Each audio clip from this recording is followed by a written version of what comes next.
So can you propagate this plant, the blue tongue plant, or Melastoma malabithricum, in water, just in a jar of water?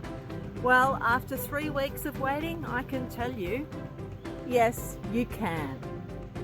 Beautiful roots. That's now going to go into a tube stock pot and I'll let it grow up. I'm currently doing heaps of these propagation experiments to figure out what in my garden will root if I cut it and place it in water.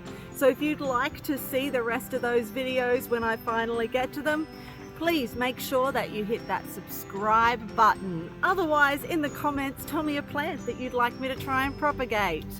Thanks for watching. See you next time.